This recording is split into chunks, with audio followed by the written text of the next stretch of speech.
Hi everyone, this is Migs from Seeks and Ball PH and welcome to episode 1 of the LeBron Hunt. Today we have a quick look and unboxing on the Nike LeBron Zoom Generation Away.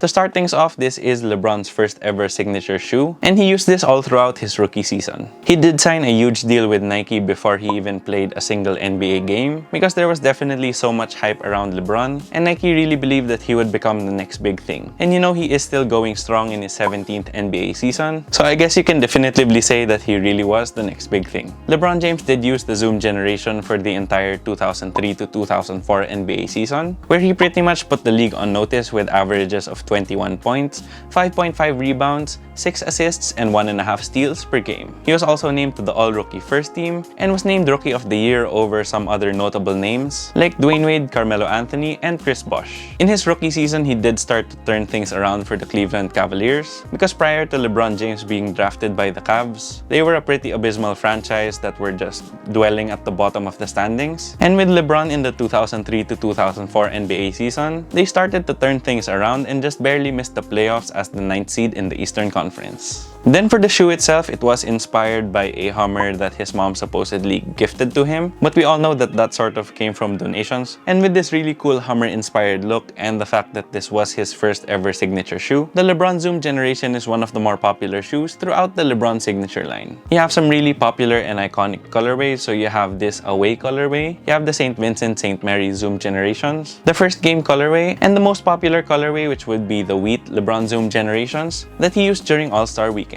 Then with that out of the way, let's get into the review. I did buy these Zoom Generations from the resale market, and it was pretty much dead stock with all of the stickers on it and that piece of plastic that covers the chrome finish here at the heel. And it also came with the original box, it's just that I just don't remember where I put it and I can't really find it anymore. But it was just your standard orange Nike box that's pretty much orange all throughout with some Nike swoosh branding as well as your sizing and colorway information on one side. Then just a few quick tech specs on the LeBron Zoom Generation. For the outsole, you have this sort of herringbone traction pattern, although it does look super wide and zoomed in, but hopefully when I take these out on court, it performs just as good as normal herringbone would. I did try these out here at home, and at first it was a little bit slick, but it was mostly because there was a slight finish to the rubber, so the traction just needs a little bit more breaking in. Then the rubber grooves are pretty thick and deep, and the rubber itself is actually super duper hard, so if you do plan on using these outdoors, then the traction can handle it no problem. Then for the cushion, the LeBron Zoom Generation has a full-length Phylon midsole with a zoom unit here in the forefoot and an encapsulated air unit here in the heel. The midsole is pretty interesting because you do have some textile wrapping around the midsole, but when you do squeeze that portion, you can definitely feel the Phylon foam. So in that respect, it doesn't really affect the cushion at all. Upon trying it out, it does feel like a pretty low-to-the-ground cushion setup, but of course, you do have that zoom unit in the forefoot for some responsiveness and bounce back. I didn't really notice the air unit in the heel, but I don't really mind that because I rarely do land on my heel. But if you are a heavy heel striker, even though you can't feel that air unit or that plushness from the Phylon, I do feel like it's thick enough in the heel for some good impact protection. Then for the materials on the LeBron Zoom Generation, you can actually kind of half it into two parts. So you have this portion from the top eyelets all the way to the forefoot, that is this synthetic leather. The synthetic leather does have a pretty smooth texture to it, and it's quite a bit thick, but I do feel like it is soft enough. And then here on the toe, you do have this pretty thick rand of synthetic leather. However, instead of that smooth texture, you do have this sort of cracked leather look to it, and this will definitely help with the overall durability of the upper, especially when you do toe drags. Then for the rest of the shoe, you do have this pretty nice textile, and it feels like a very soft ballistic nylon. It runs all the way from the midfoot to the heel, and like I said a while ago, it also covers the cushion. It definitely is super premium feeling, and it feels very good both in hand and on foot. Then here on the heel, you have this plastic external heel counter, which also has that super shiny chrome finished plastic. Then above that and here around the ankle collar, you have this soft perforated leather.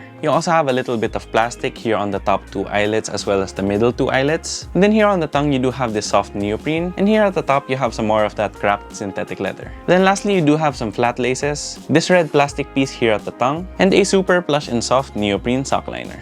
Then for fit and sizing, I did go true to size with the LeBron Zoom Generation, and it fit me perfectly well. I did go with my standard size 10, and it fits me pretty much 1-to-1. There really isn't much dead space throughout the shoe, and that neoprene sock liner is actually super plush and conforms well with your foot. The leather here on the forefoot does start out a little bit stiff, but it should eventually break in really nicely, giving you a customized 1-to-1 fit. So my recommendation would be that if you have a narrow foot or a normal width foot, you should definitely go true to size. Then if you have a wide foot, you should go up half a size, because unlike the recent LeBron releases, the LeBron Zoom Generation is slightly narrower. Then for the aesthetic details, you do have a white outsole, but you also have some red in those cored out sections of the herringbone. I think they meant to make the herringbone this large so that it kind of mimics a tire, because after all, this was inspired by a Hummer. Then here at the midfoot, you do have this carbon fiber midfoot shank, and the cutouts on the rubber that expose that midfoot shank kind of reminds me of a Hummer's grill. Then moving on to the midsole, you do have that black textile that you can find on the back half of the shoe as well. And then here at the forefoot, you do have quite a bit of rubber that comes up. Then for some Nike branding, you do have this white Nike swoosh here on the lateral side, and then you have an embossed Nike swoosh here on the midfoot part of the rubber that comes up a little bit on the midsole. Then here at the forefoot and around the lacing, you do have that smooth white leather, and then on the toe rand as well as the top of the tongue,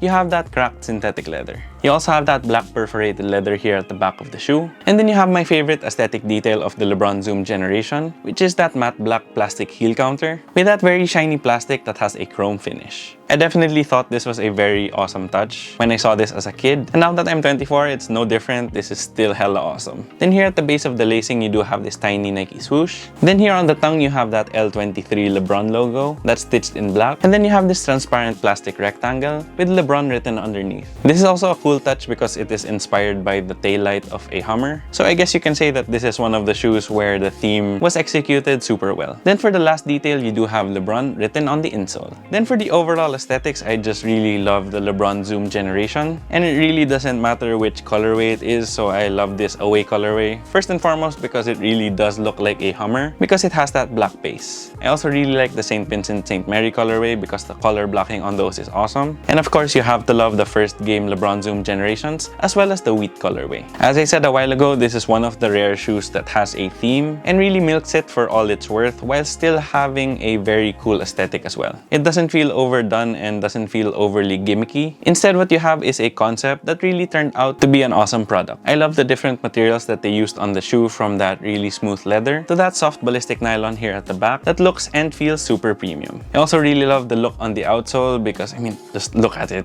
It's awesome. And then of course, I love that taillight inspired piece as well as that shiny chrome plastic here at the heel counter. This is definitely one of my favorite LeBron shoes in terms of aesthetics, and is one that I will never hesitate to wear on court as well as off court. Of course, that is only my opinion, so please sound off in the comment section down below if you like the LeBron Zoom Generation, and also comment your favorite Zoom Generation colorway. Then for the price, the Nike Zoom Generation was actually retroed in 2017, and it retailed for $175 or around 8,500 pesos. As far as I can recall, it didn't really release in mass quantities, and they also didn't release here in the Philippines, which is quite a bummer. However, these did release 3 years ago, so the only way you can get them right now is through the resale market, and depending on the colorway, they can fetch different prices. This away colorway is definitely very popular. However, if you were to compare them against the first game colorway and the wheat colorway, then those would be a little bit more popular than these, but that would also mean that these would be a little bit cheaper than those on the resale market. I did get mine for around 9,500 pesos or around $195. I did pay a little bit more than the retail price in 2017, but this was a pretty limited release, and it's actually kind of hard to find a pair that's brand new and dead stock like these were. So for that price, it wasn't bad. Of course, for the wheat colorway, since it is the most popular LeBron Zoom Generation colorway, it'll definitely fetch a much higher price. I have seen pairs of the wheat colorway on sale for around 11,000 or 12,000 pesos, which is quite a bit more than what I paid for these. I'd also like to give a quick shout out to Sir Carpov Pascual